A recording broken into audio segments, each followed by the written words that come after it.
अयोध्या एक पावन नगर अपनी समृद्धि और ऐतिहासिक महत्व के लिए प्रसिद्ध था। यहाँ के लोग सुखमय जीवन जी रहे थे और राजा दशरथ के शासन में अयोध्या को अनगिनत सफलताएं प्राप्त हो चुकी थीं। राजा दशरथ, जो एक न्यायप्रिय और धर्मपरायण राजा थे, अपने तीनों पुत्रों राम, भरत और लक्ष्मण के साथ सुखपूर्वक जीवन बिता रहे थे। राम, जो राजा दशरथ के सबसे बड़े पुत्र थे, को उनके कर्तव्यनिष्ठा और धर्मपरायणता के लिए सम्मानित किया जाता था। राजा दशरथ के मन में एक योजना थी, अपने बड़े पुत्र राम को उत्तराधिकारी बनाना। यह निर्णय अयोध्या में खुशी का माहौल लेकर आया। नगरवासियों ने उत्सव मनाया और राम के राजा बनने की खुशी में नगर भर गया। लेकिन इस खुशी के पीछे एक गहरी छाया भी थी। रानी कैकेयी, राजा दशरथ की दूसरी पत्नी, ने अपने पुत्र भरत के लिए राज्य की उम्मीदें पाल रखी थीं।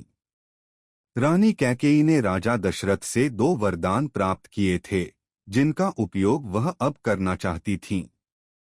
उसने राजा से आग्रह किया कि राम को 14 वर्षों के वनवास पर भेजा जाए और भरत को अयोध्या का राजा बनाया जाए। राजा दशरथ, जो अपनी पत्नियों की इच्छाओं का सम्मान करते थे, ने इस वरदान को पूरा करने का निर्णय लिया। यह निर्णय अयोध्या में शोक की लहर लेकर आया। राम, जो अपने पिता के प्रति अत्यधिक निष्ठावान थे, ने बिना किसी प्रतिरोध के वनवास स्वीकार कर लिया। उनकी पत्नी सीता और उनके छोटे भाई लक्ष्मण ने भी राम के साथ वन जाने का निर्णय लिया। अयोध्या से वन की ओर यात्रा शुरू हुई। नगरवासियों और परिवार ने राम को विदाई दी, उनकी आंखों में आंसू और दिल में चिंता थी। वनवास की शुरुआत में ही उन्होंने समझ लिया कि यह यात्रा केवल भौगोलिक परिवर्तन नहीं बल्कि एक गहन आंतरिक यात्रा भी होगी। वन की कठिनाइयों का सामना करते हुए उन्होंने अपने कर्तव्यों और धर्म के प्रति निष्ठा को साबित किया। अयोध्या से वन की ओर प्रस्थान करना श्री राम, सीता और लक्ष्मण के लिए एक दुखद लेकिन अनिवार्य यात्रा थी। नगरवासियों और उनके परिवार ने उन्हें विदाई दी, आंखों में आंसू और दिल में गहरी चिंता के साथ। वन की ओर यात्रा करते हुए राम और उनके परिवार ने अयोध्या की भव्यता और सुख को पीछे छोड़ दिया। पहले कुछ दिनों में ही वन की कठिनाइयों का सामना करना पड़ा। घने जंगल, असामान्य जीव जंतु और कठिन मौसम ने यात्रा को चुनौतीपूर्ण बना दिया। राम ने वन में एक आश्रय स्थापित किया और वहां की वनस्पतियों और जानवरों के साथ सामंजस्य स्थापित किया। सीता और लक्ष्मण ने भी इस कठिन यात्रा में उनका साथ दिया।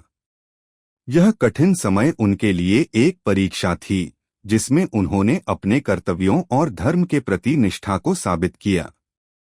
वनवास के पहले चरण ने उन्हें समझाया कि इस यात्रा के दौरान केवल भौतिक कठिनाइयां ही नहीं बल्कि मानसिक और भावनात्मक संघर्ष भी होंगे। लेकिन उनके धर्म, कर्तव्य और त्याग की यह यात्रा आगे बढ़ने वाली थी। वनवास के दौरान राक्षसों और दानवों के हमलों ने श्री राम और उनके परिवार की शांति को बाधित किया। उनमें से एक प्रमुख राक्षसी शूर्पणखा थी, जिसने श्री राम के वनवास के दौरान उनके पास आकर अपने प्रेम का इजहार किया। शूर्पणखा, जिसे अपनी सुंदरता पर गर्व था, ने श्री राम को आकर्षित करने का प्रयास किया, लेकिन श्री राम ने उसे मना कर दिया। शूर्पणखा ने सीता को भी चुनौती दी और लक्ष्मण पर हमला करने का प्रयास किया। लक्ष्मण ने शूर्पणखा की नाक काट दी, जिससे राक्षसी को अपमानित महसूस हुआ। यह घटना वन में एक नई चुनौती का संकेत थी, जिसमें राक्षसों की गतिविधियां और बढ़ने लगीं। शूर्पणखा की हार और उसकी शिकायतें राक्षसों के बीच फैलीं और वनवास की कठिनाइयां और भी बढ़ गईं। लेकिन श्री राम ने अपनी धर्मनिष्ठा को बनाए रखते हुए इन चुनौतियों का सामना किया और वनवास की यात्रा में अपने कर्तव्यों को निभाया। वनवास के दौरान एक प्रमुख घटना थी जब रावण ने सीता का हरण कर लिया। रावण, जो लंका का शक्तिशाली राक्षस था, ने अपनी शक्ति और शक्ति का प्रदर्शन करते हुए सीता को अपने राज्य में कैद कर लिया। सीता के हरण ने श्री राम के लिए एक नई और महत्वपूर्ण चुनौती प्रस्तुत की। श्री राम ने सीता को वापस लाने के लिए एक महान अभियान शुरू किया। इसके लिए उन्होंने वानरराज सुग्रीव और उनके सहयोगियों की सहायता प्राप्त की। सीता की खोज और रावण की स्थिति के बारे में जानकारी प्राप्त करने के लिए श्री राम ने वानर सेना को संगठित किया। इस कठिन समय में श्री राम ने अपने धर्म और कर्तव्यों को प्राथमिकता दी और सीता को सुरक्षित रूप से पुनः प्राप्त करने के लिए अथक प्रयास किए। श्री राम ने सुग्रीव से मित्रता की और वानर सेना का सहयोग प्राप्त किया। सुग्रीव ने श्री राम को रावण की स्थिति और लंका की जानकारी दी। इसके बाद श्री राम और सुग्रीव ने मिलकर एक विस्तृत योजना बनाई। वानर सेना ने सीता की खोज में महत्वपूर्ण भूमिका निभाई। हनुमान, सुग्रीव के प्रमुख सेनापति, ने लंका में जाकर सीता से मुलाकात की और श्री राम का संदेश पहुंचाया। हनुमान की भक्ति और वीरता ने श्री राम के अभियान को बल प्रदान किया। वानर सेना ने रावण की सेना के खिलाफ संघर्ष किया और लंका की ओर अग्रसर हुई। इस सहयोग ने श्री राम को एक मजबूत सेना और समर्थन प्रदान किया, जिससे वे सीता की खोज और रावण के खिलाफ युद्ध में सफल हो सके। वानर सेना और राक्षसों के बीच एक भीषण युद्ध हुआ। श्री राम ने रावण के खिलाफ युद्ध लड़ा और उसकी शक्ति को चुनौती दी। यह युद्ध न केवल भौतिक संघर्ष था बल्कि एक नैतिक और धार्मिक परीक्षा भी थी। श्री राम ने रावण को पराजित किया और सीता को वापस प्राप्त किया। रावण की पराजय ने धर्म की विजय को सुनिश्चित किया और श्री राम की वीरता और निष्ठा को प्रमाणित किया।